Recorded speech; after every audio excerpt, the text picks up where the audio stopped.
Hi there, folks. Welcome to the program. This, of course, is Stinchfield, the podcast. I have really bad news out of California and then good news out of California. I think it's good news. California proved they can clean up the homeless problem when they have an event, and I'll prove it to you. But California just did something that should be illegal in every sense. A bill to the governor's desk that would ban any municipality from requiring this. Now, Huntington Beach in California just passed a bill.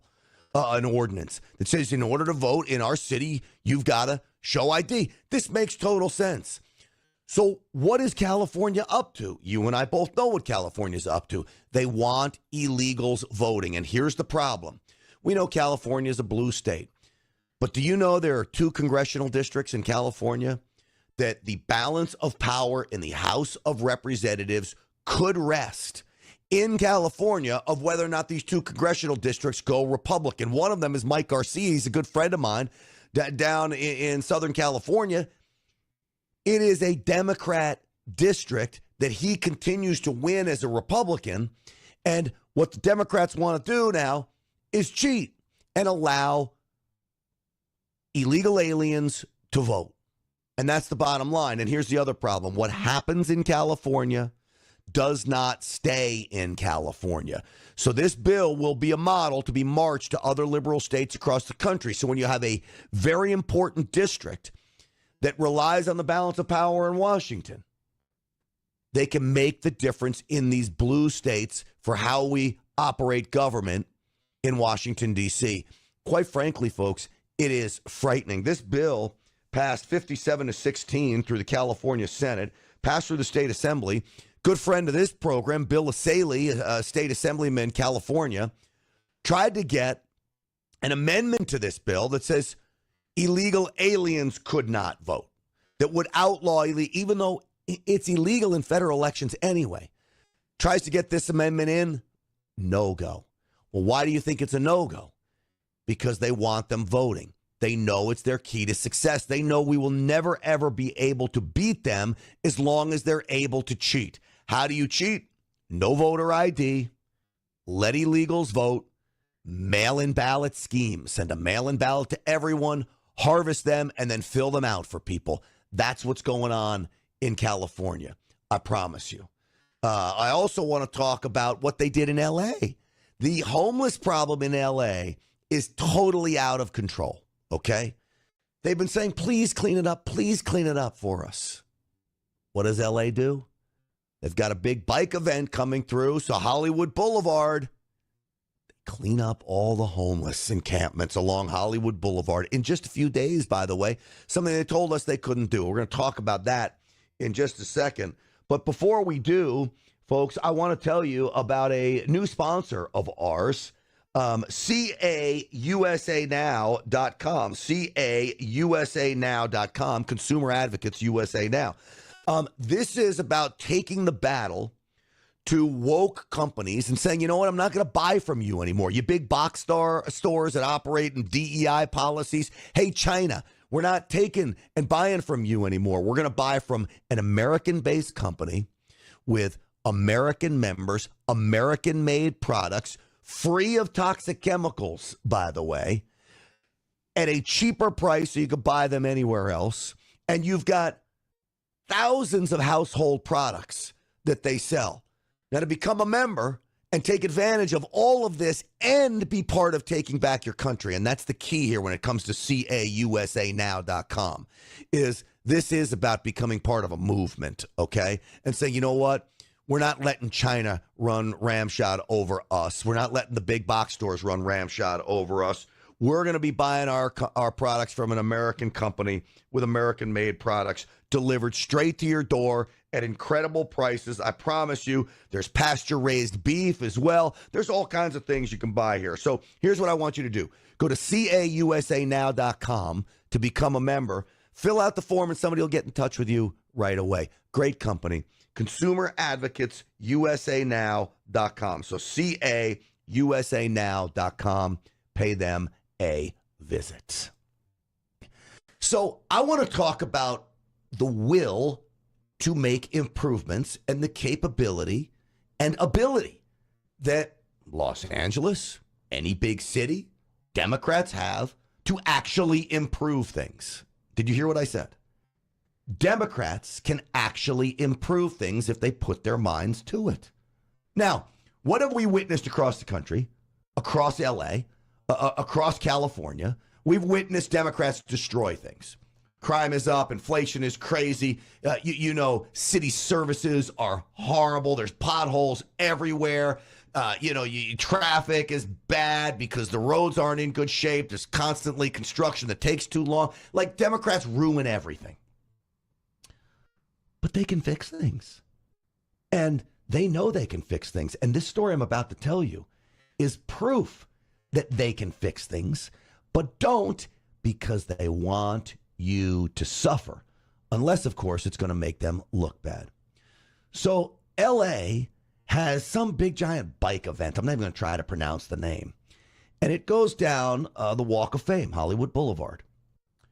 You know, if you've been anywhere near Hollywood Boulevard lately, and I have, my son, when he comes to town, he always loves to go to Hollywood Boulevard, and we go do all the crazy things there, like dodging being shanked from homeless people and people peeing on our feet and all of these things. We just dodge that, and we go experience all the greatness of Hollywood Boulevard, and it still is great.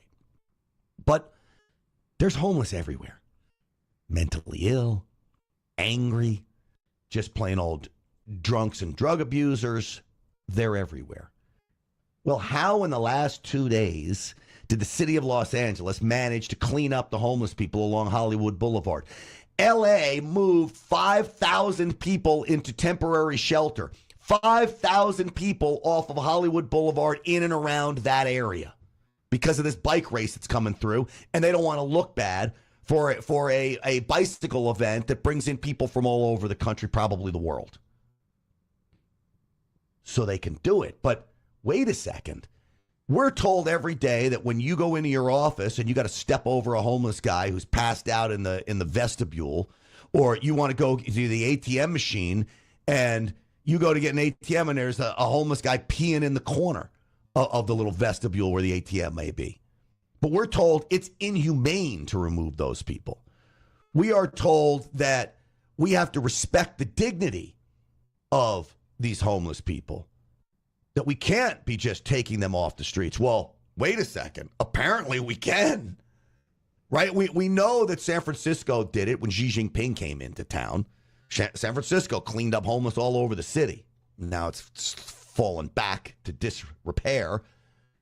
But LA does it now. So how frustrated are you if you're a business owner?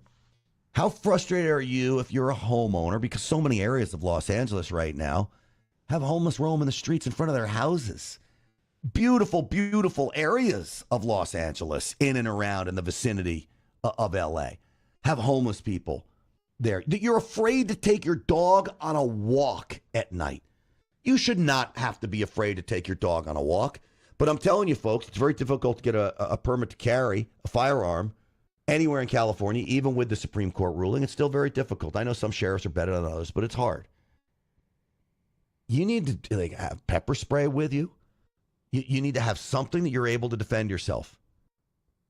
Now, Hollywood Boulevard is a great example that if Democrats want to do something, they could. So why don't they do something? Why do they keep us under their thumb? Why do they want us to suffer? Why do they want us beholden to government and having the worst situation possible? I believe one reason is that they want to beg us, to literally beg us to fix the problem. When I say us, meaning government, they, the government, wants us to beg them, help. We can't take it anymore. We need your help. So I'm reading this article from Channel 4, NBC4 here in town. That's the NBC station, and it's owned by NBC. Now, let me give you a little story about NBC. I worked for NBC for 20 years before I went into the conservative commentating business. 20 years. I could not describe to you a suspect unless I had 6 identifying characteristics. So how often do you think somebody is the victim of a robbery or a holdup, and you're going to have 6 identifying characteristics? The reason I needed 6 is because I could not say a black man shot so-and-so today, or a young black male in a gray hoodie is on the loose after gunning down 4 people in a gang drive-by shootout.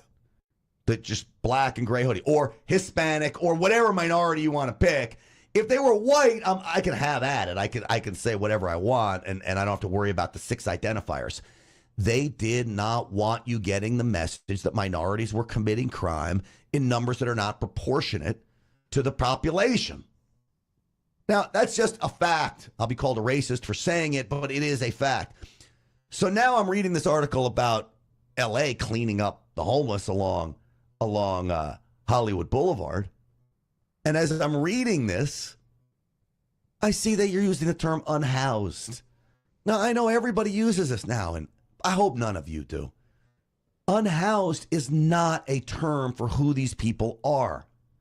Mentally ill is, homeless most certainly is, vagabond, transient. I would use hobo before I use unhoused, okay? Riding the rails, clickety-clack. I don't know if they do that anymore. I certainly know they ride the rails of the metro. That's happening. If L.A. can clean up Hollywood Boulevard, I would offer this up. They can clean up the metro, right? Buses. You want to get on a bus today in L.A.? No, because they're unhoused.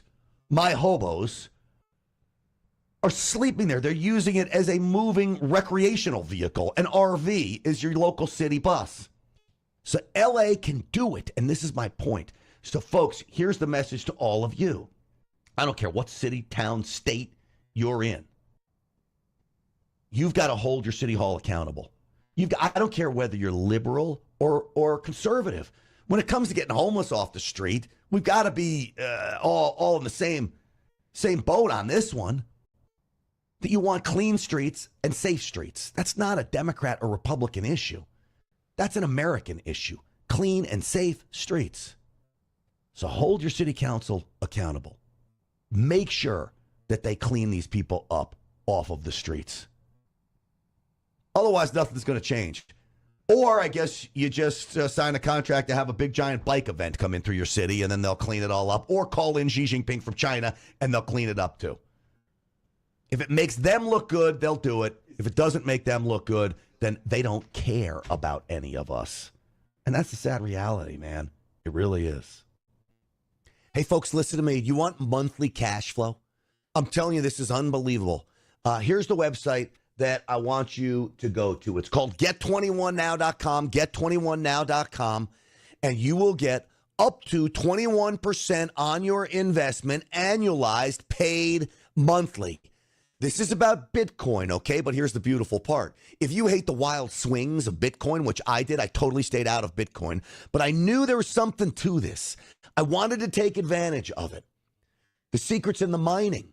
So I've invested with a company that has these massive mining farms, huge warehouses, industrial-sized warehouses. They buy the electricity cheaper than anybody else can, and this allows you to pay out this interest that's 21% annualized up to, depending on the plan you get on. That's the plan I'm on. I have already started to receive my checks. I own businesses. I got payroll. I got rent. I got all this stuff. Now I get 21% annualized, paid monthly. This is like mailbox money. I sit back and watch the checks come in, and I'm already getting them.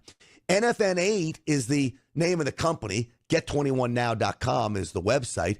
They've lived up to all their promises to me. And so this is why I'm really, really impressed with these guys. They've been around for almost a decade now, and they are doing it right. So take advantage of the Bitcoin craze without the wild swings. You lock into this interest rate, and things are golden, man. It really is. And you just sit back and wait for your check to arrive every month. It's a great investment so far for me. It's been fabulous. And again, as I said, they've lived up to their promises. Get21now.com, get21now.com, up to 21% annualized monthly income, okay? Checks sent right to your door, direct deposit, whatever you want. These guys are great. Get21now.com, pay them a visit. All right, by now you probably have seen some of the interview with Kamala Harris that aired on CNN. Here's the problem. The mainstream media is not playing the clips like conservative media is playing the clips. They don't want you to see her failure of an interview. Now, was Kamala Harris's interview a disaster? The answer to that question is no. Kamala Harris's interview was not a disaster. But it wasn't good. It wasn't polished. It wasn't crisp. It wasn't clean. It wasn't showing us a leader. She was long on words and short on policy. Go figure. It's Kamala Harris, right? So let's play a couple clips of her. And this is them asking her. She's been vice president for 3.5 years now.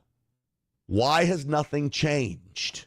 My proposal includes what would be a tax credit of $25,000 for first-time home buyers, so they can just have enough to put a down payment on a home, which is part of the American dream and their aspiration, but do it.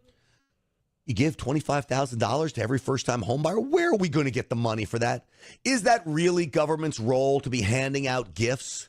Handing out money? Because really what you're doing is taking that money from rich people paying their taxes and giving it to poor people who in the end, and I promise you this, will not be able to pay their mortgage. I promise you this. Here's how I know this. Back in the 80s, I believe it was, my parents were members of a very nice country club called Westchester Country Club in Rye, New York. Now it's like hundreds of thousands of dollars to join, I think. Back then, after the 70s, they were going through some times. They were letting people join for free. They did a study like 5 or 6 years later. Every single person they let in for free was no longer at the club and were no longer paying monthly dues. Everybody that came in and paid an initiation, most of them, the large majority of them, still at the club, still paying dues. The reality is you give something away for free to somebody, they're not going to be able to make their payments. They're going to fail in the end. That's a good example of how that happens, right? So Kamala Harris wants to give away $25,000. Yeah, right. In a way that allows them to actually get on the path to achieving that goal and that dream. So you have been vice president for 3.5 years. Yeah. The steps that you're talking about now, why haven't you done them already? Well, first of all, we had to recover as an economy, and we have done that. I'm very proud of the work that we have done that has brought inflation down to less than 3%. The work that we have done to cap the cost of insulin at $35 a month for seniors. Hold on a second. Inflation at 3%? Inflation when Donald Trump left office was at 1.5%, maybe a little less. So it's double what it was under President Trump, and we're now 3.5 years later. But don't forget this. Inflation went to 9%.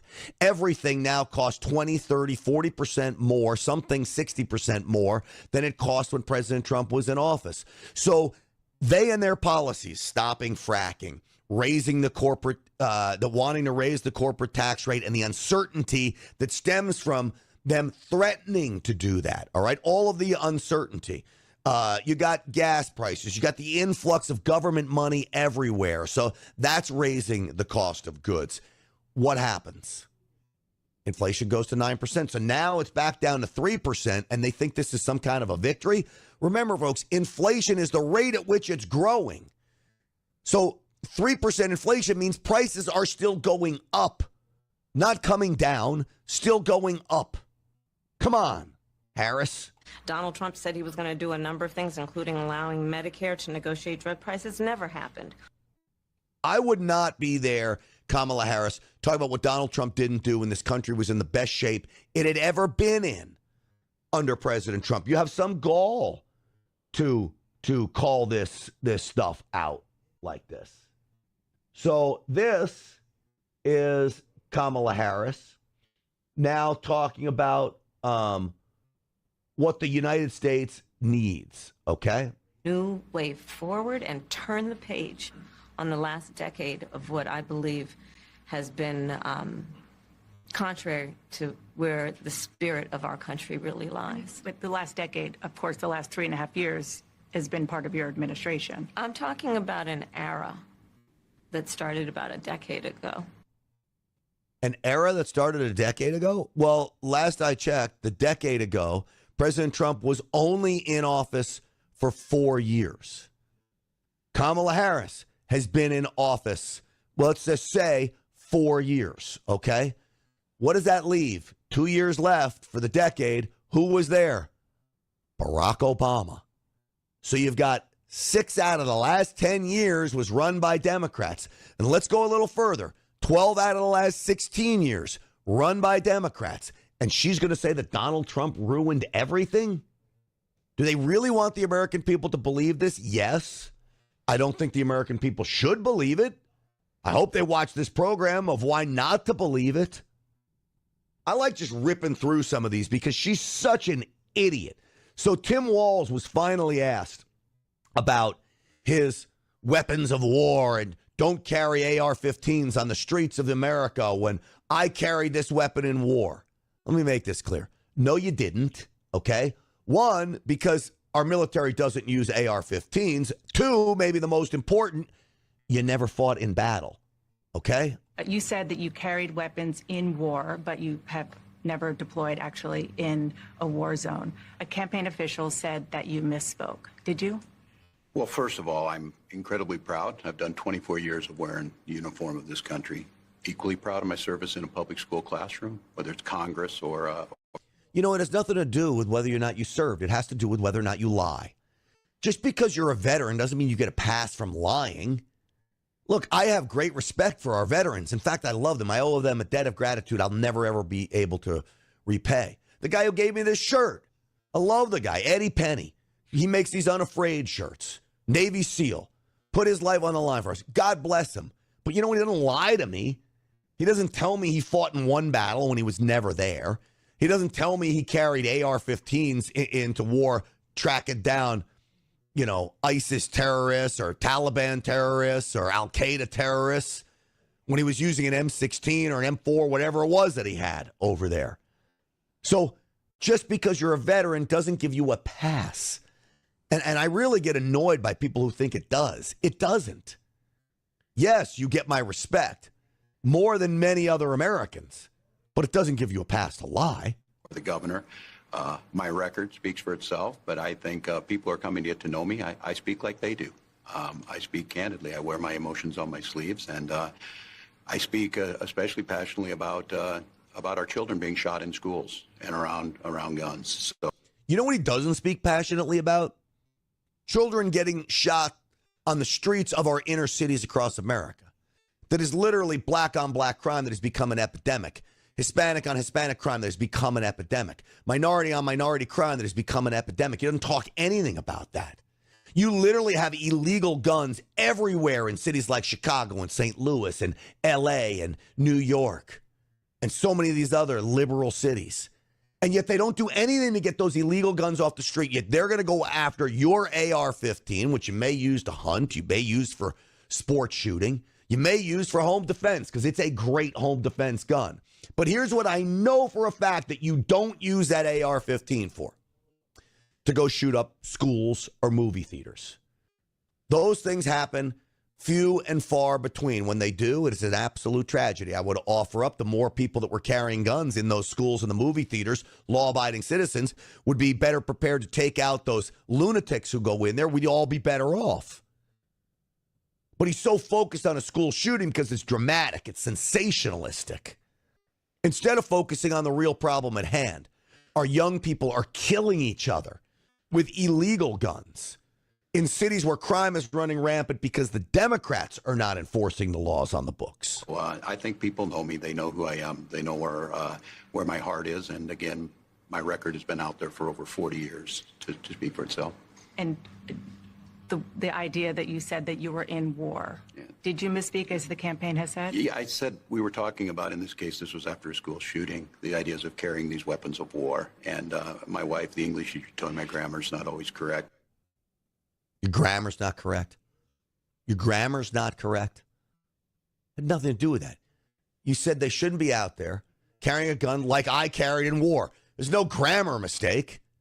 It was a flat-out lie. And you've been lying about your service from the very start, which makes it stolen valor. Now, just so you don't have to trust me, even though I know most of you do, and I really do appreciate that, and I love everyone who's a member of Stinchfield's Army for giving me the trust that you do.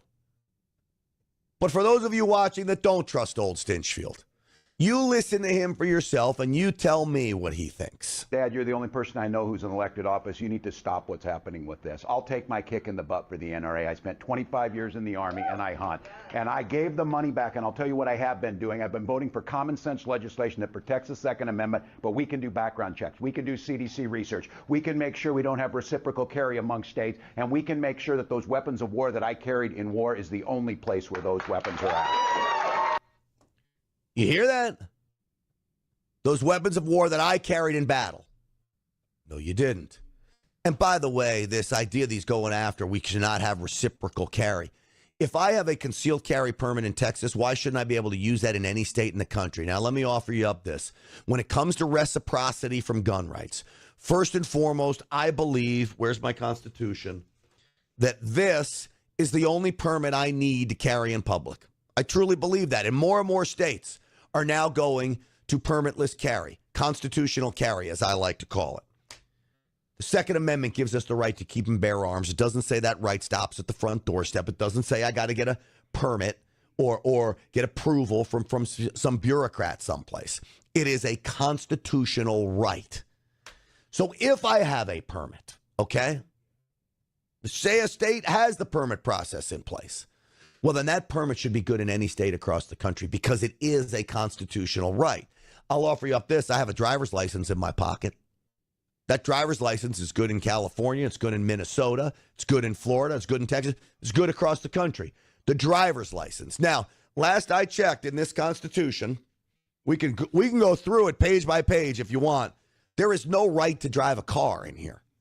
It doesn't say you have a right to get behind the wheel and roll on down the street. There's nothing in here on that. But there is a right to keep and bear arms shall not be infringed.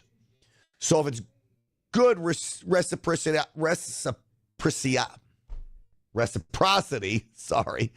reciprocity is good for a car license, a truck license, then it ought to be good for your concealed carry license. And that's a fact. All right, I want to go through some more of these folks, but before I do, I want to tell you about my friends over at Energized Health. Look, I'm feeling better than I have ever felt before. This is not a sales pitch. This is legitimate truth. I've lost 15 pounds in 4 weeks. I was already in decent shape. I'm in some of the best shape of my life right now.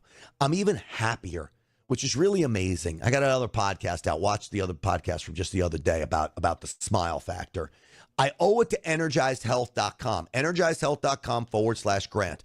This is a total mind, body, spirit program that will put you on the track of a life-changing program that you can do for the rest of your life. I'm getting hydrated at the cellular level. This is very, very important. I'm eating most of the same things that I ate before, just in a little bit different of a fashion. I'm never hungry because I'm eating a lot, folks, part of this program. It's been fabulous, and I feel good, all right? So this is all about cellular hydration. That's where the science comes in. This is like no other program because the science behind it is what will change your body, including the cells in your brain, the cells in your body. The improvement you see will be like none other. Folks, I urge you to do this. Look at me now. Go back on the Rumble channel or YouTube or my website, GrantStinchfield.com, and look at some videos from just a month ago or 6 weeks ago, and you will see the transformation. EnergizedHealth.com. EnergizedHealth.com/Grant. It's about cellular hydration. Pay them a visit. All right? Okay. So we got the Energized Health program. That's great. I need all the health I can get because of people like Kamala Harris that I cannot stand to talk about, talk to, listen to. That's really the biggest. I can't stand to listen to her. There is this whole question. Is she black? Is she an Indian? A lot of people say she's not black. I could care less what color she is. I really could. I think this whole argument's ridiculous because to me, it's about her policies. Here's what I do know. Whether she's black or not, Indian or not, whatever, she's a radical. She literally believes in taking away your guns. We talked about that. She literally believes in raising the corporate tax rate again. She literally believes in price controls. That's a big problem. She just told you she wants to give $25,000 out to first-time home buyers. Where you come up with that, I have no idea, but that's putting them in the pocket of the government because you're literally buying the citizens. This woman believes in defunding the police. She talked about reimagining public safety. These are not things that we want America to be. But still, this little interaction about whether or not she's black was kind of funny, so I'll play it for you. I want to ask you about your opponent, Donald Trump. Okay. I was a little bit surprised. People might be surprised to hear that you have never interacted with him, met him face to face. That's going to change soon. But what I want to ask you about is what he said last month. He suggested that you happened to turn black recently for political purposes, questioning a core part of your identity. Yeah. Any? Same old tired playbook. Next question, please. That's it? That's it. That's it. Same old tired playbook. The only same old tired playbook I know is you calling us a racist. That's the same old tired playbook. The only same old tired playbook I know is you and the rest of your Democrats letting Antifa and Black Lives Matter lunatics riot across America. The only same old tactics I know is you now wanting abortion up until the moment of birth and this radical idea of just eradicating babies from mothers' wombs. The only same old tired argument that I know is that you want men swimming in women's sports, playing in women's sports, swimming in women's events, men competing against women. That's a radical idea. It's not fair. You want to talk about women's rights, get men out of women's sports. And by the way, Tampon Tim, you're putting tampons in men's rooms. That's a wild, radical idea. So the same old tiredness is about their radicalism, literally. We'll keep it moving. Tim Walz being asked about his lie about IVF, in vitro fertilization. You had to clarify that you had said that you and your wife used IVF, but it turned out you used a different kind of fertility in order to have children. And then when you ran for Congress in 2006, your campaign repeatedly made false statements about a 1995 arrest for drunk and reckless driving. What do you say to voters who aren't sure whether they can take you at your word? Well, I've been very public. I think they can see my students come out, former folks I've served with, and they vouch for me. I certainly own my mistakes when I make them. The one thing I'll tell you is I wished in this country wouldn't have to do this. I spoke about our infertility issues because it's hell, and families know this. And I spoke about the treatments that were available to us that had those beautiful children there. That's quite a contrast in folks that are trying to take those rights away from us. He just skirted the issue, and nobody's trying to take in vitro fertilization away. In fact, President Trump just doubled down again and said he's not going to do that. IVF is a very important way for many people to get pregnant and have a baby. Now, it's expensive to do. Not everybody's blessed to be able to do it. And it's a hard, sometimes painful process, but nobody wants to take that away. These are the lies that the left is pushing on all of us. And they did it again during this interview. This interview, I think, was so bad because all it was talk. Now, she says she's going to appoint a Republican to her cabinet, Kamala Harris. Who? Adam Kinzinger? Because he's not a Republican in my book. Who? Liz Cheney? Liz Cheney is not a Republican in my book. Mitt Romney? Mitt Romney's not a Republican in my book. Mitt Romney's been the biggest disgrace to the Republican Party that there ever has been. And that it goes for Kinzinger and Cheney because I expected more from Romney, right? So here's Kamala. Do you believe her here? And who's she thinking about? You had a lot of Republican speakers at the convention. Will you appoint a Republican to your cabinet? Yes, I would. Anyone Yes, in I mind? would. No one in particular in mind. We got 68 days to go with this election, so I'm not putting the cart before the horse. But I would. I think it's really important. Guess what? Again, this is another copy move from President Trump. President Trump now has Tulsi Gabbard on his side. She's doing town halls with him as she did the other night. President Trump now has RFK Jr. on his side, one of the most prominent Democrats in America on President Trump's side. There is talk that either one of these two people, maybe both, could have a place in President Trump's administration. And now she's saying she's going to appoint a Republican. Well, who? It's a good question Dana Bash asked. Dana Bash didn't ask a lot of the questions I wanted her to ask, like, do you still believe in defunding the police? What do you think about prosecutors that were installed by George Soros and you helped them get there? What do you think about Prop 48 in California that literally lowered the penalties for crimes in California that you were the architect of? She didn't ask her any of those questions. But here's more on appointing a Republican. I have spent my career inviting diversity of opinion. I think it's important to have people. You haven't. All you've done is slam us for our opinions, called us racist. At the table when some of the most important decisions are being made that have different views, different experiences. And I think it would be to the benefit of the American public to have a member of my cabinet who was a Republican. Oh, really? Well, tell us who. Because if you say Adam Kinzinger, you're not gaining any ground with us. In fact, what you're doing is doing exactly what Nancy Pelosi did in recruiting these I can't even call them rhinos because they're not Republicans, and Liz Cheney and Adam Kinzinger to put on the J6 committee. And you do that, and you know what it is. It's a phony baloney nonsense thing just to say you got a Republican there when we all know they're not actually Republicans. Now, what about her work as a border czar? Thank God Dana Bash finally asked her about her work as a border czar. During the Biden-Harris administration, there were record numbers of illegal border crossings. Why did the Biden-Harris administration wait 3.5 years to implement sweeping asylum restrictions? Well, first of all, the root causes work that I did as vice president, that I was asked to do by the president, has actually resulted in a number of benefits, including historic investments by American businesses in that region.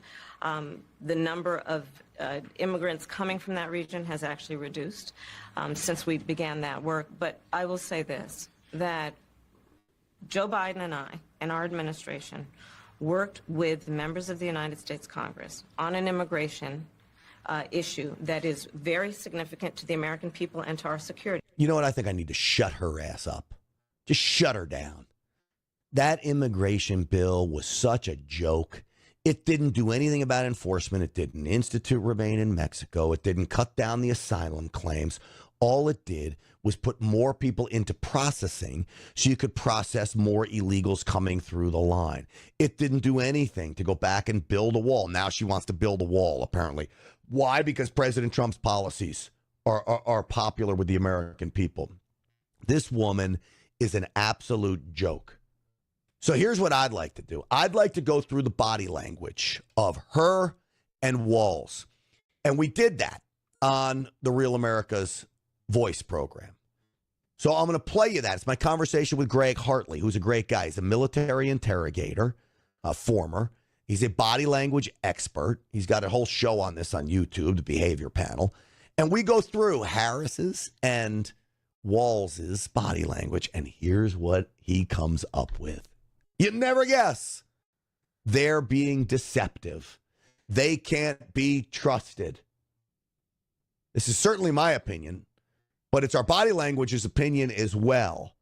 And I'll play that for you in just a moment. But before I do, folks, I want to remind you about my friends over at Patriot Mobile. You know, I have a Patriot Mobile phone, and it is great. The Patriot Mobile phone is run by patriots who believe in patriots, who believe in us, and they are getting it done.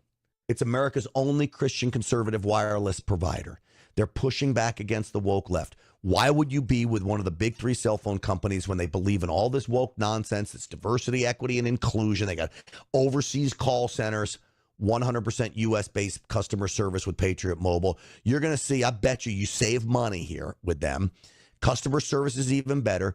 You keep your phone, you keep your number, upgrade your phone, get a new phone, whatever you got to do, they can help you.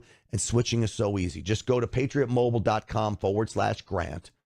Use the promo code GRANT for a free first month's service. patriotmobile.com/grant, or just call them at 972-PATRIOT, 972-PATRIOT, and you tell them that Grant Stinchfield sent you. Now, folks, let's get to our body language expert, Greg Hartley.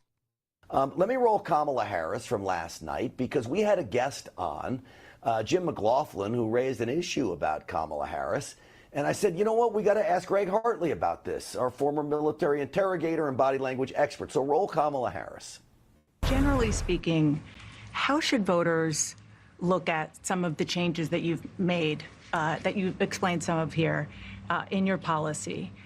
Is it because you have more experience now and you've learned more about the information? Is it because you were running for president in a Democratic primary? And should they feel comfortable and confident that what you're saying now is going to be your policy moving forward? Dana, I think the most important and most significant aspect of my policy perspective and decisions is my values have not changed. You mentioned the Green New Deal. I have always believed, and I have worked on it, that the climate crisis is real, that it is an urgent matter to which we should apply metrics that include holding ourselves to deadlines around time. We did that with the Inflation Reduction Act. We have. All right, it goes on for a little bit, but what I was struck by right off the bat there, and Jim McLaughlin was too, was that she's not making eye contact. She's looking down. I don't know whether she's looking at notes, but she's not looking the interviewer in the eye, which is quite odd to me. I want to bring in now Greg Hartley. He is a behavior expert. He's the host of the behavior panel over there on YouTube, former military interrogator. Our good friend Greg is here. Greg, welcome. Thanks, Grant. Always a pleasure to come here. A couple of things to point out for you. I spent my whole life either interrogating, teaching interrogation, teaching people to resist interrogation, so I can see right through a whole lot of stuff here. And one of the things to point out is if a person tells you on Tuesday that there's one thing, they tell you on Thursday there's another, and they tell you, I got a moral compass that guides me, but don't tell you what that moral compass is or how it impacts those decisions, you should be suspicious. That's credibility and sincerity all day long. And that lack of eye contact is because she's thinking. Yeah. She does a lot of that. Oh, my moral this, my credibility. We have great policies, but then she doesn't say the policy. And then when you add in the not making eye contact, what does that signify, or does it signify anything? Well, I don't think them not making eye contact signifies a whole lot. It's preparation, and she's recalling things, and when she hits something that's emotional to her, she may be looking down right. There may even be notes there.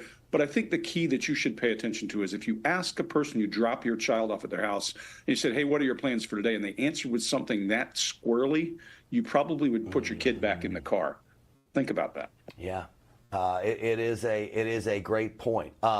We've got a cut from Tim Walz. He was asked, and you're a military guy. I believe what Tim Walz has engaged in has been stolen valor. When you say you fought in war and you didn't, that's you're stealing someone's valor who did. I don't take away from his 24 years of service. God bless him for serving 24 years. But when you claim to be a rank that you are not, that's also stealing valor. It's very hard to become a command sergeant major, and he did not fulfill those requirements. So let's run the clip. I think it's 31 about him being in war. You said that you carried weapons in war, but you have never deployed actually in a war zone. A campaign official said that you misspoke. Did you? Well, first of all, I'm incredibly proud. I've done 24 years of wearing the uniform of this country. Equally proud of my service in a public school classroom, whether it's Congress or the governor. My record speaks for itself, but I think people are coming to get to know me. I speak like they do. I speak candidly. I wear my emotions on my sleeves, and I speak especially passionately about our children being shot in schools and around guns. So I think people know me. They know who I am. They know where my heart is. And again, my record has been out there for over 40 years to speak for itself. And the idea that you said that you were in war, did you misspeak as the campaign has said? Yeah, I said we were talking about, in this case, this was after a school shooting, the ideas of carrying these weapons of war. And my wife, the English teacher, told me my grammar's not always correct. You know, let me just jump right in. Please do. Let me jump right in on this one for you. Look, I mean, if I told you I carried that gun in the police department, I wasn't there, you would run me over the coals. And he should be run over the coals for talking about carrying a weapon in war. Some of the other stuff, not as big a deal. Let's talk about his body language for a second. When he gets pinned down and said, "Did you?" Watch that shoulder rise and that chin point to it. That's deception and uncertainty about the situation all day. We always look for that. One of the things these guys are doing is they're keeping an open-ended hope. One of the three tools that you can use when you're trying to move people to action is hope. It causes people to be patient. If there's no content, if it's empty of substance, then it's artificial. But it allows a delaying action. So I see that all over this. So this is interesting, Greg, because you and I have been doing this for a long time now. It's not often you tell me you actually see signs of deception. Am I right about that?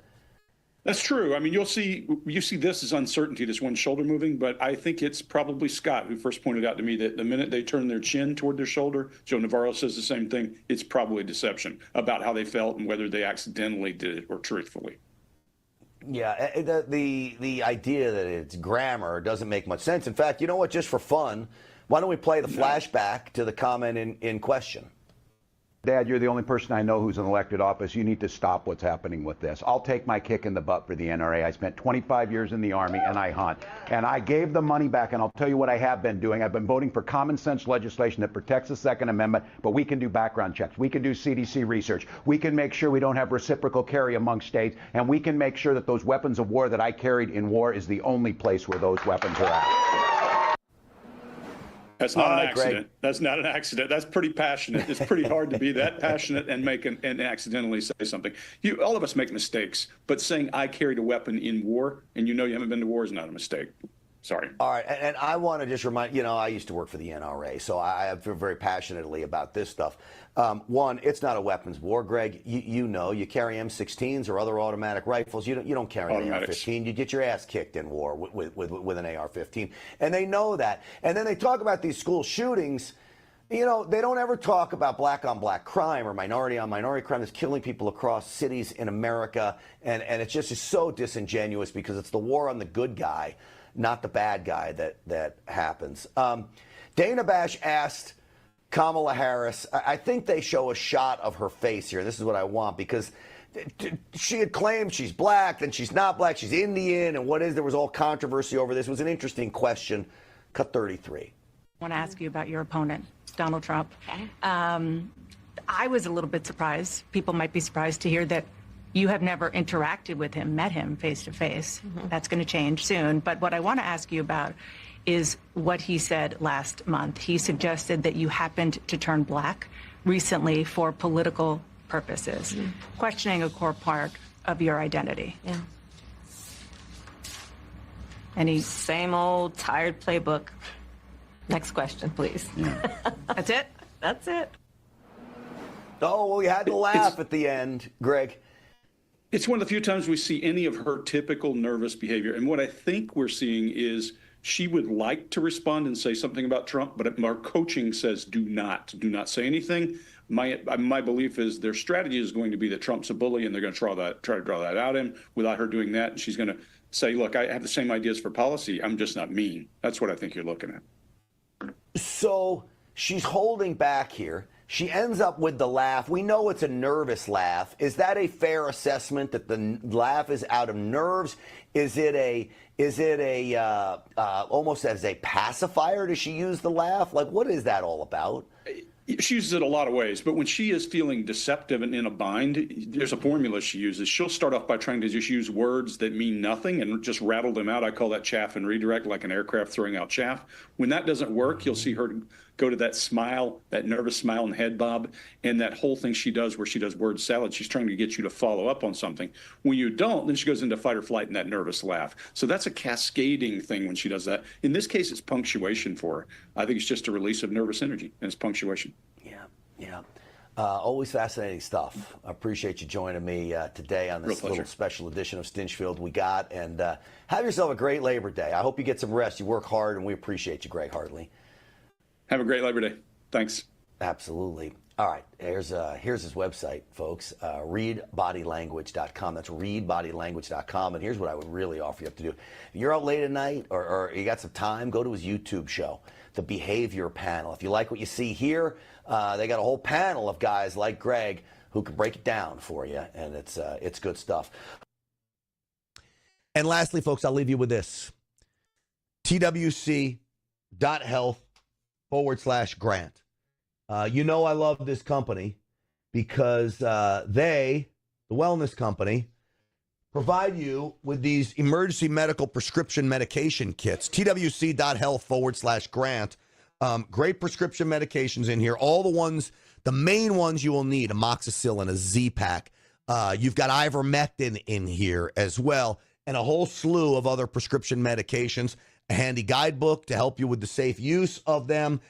This is in case there's drug shortages. This is in case the drugstores shut down. This is in case of a natural disaster. This is in case of an emergency in the middle of the night. You got to have one of these. twc.health/grant. Use the promo code GRANT. I have one. I take a travel kit one with me everywhere I go. There's no other company that will provide you with the amount of prescription medications, including ivermectin, that the wellness company does. twc.health/grant. Use that promo code GRANT. All right, folks, that's going to do it for us today. I'm so grateful for all of you. Happy Labor Day to you. I just can't believe Labor Day is upon us. And we're going to see you on the Real America's Voice show Monday night. Okay, so tune into that, 7 p.m. Eastern time. Of course, Stinchfield's Army rolls because of all of you. God bless every one of you. Hug your kids. Love your family. We'll see you soon.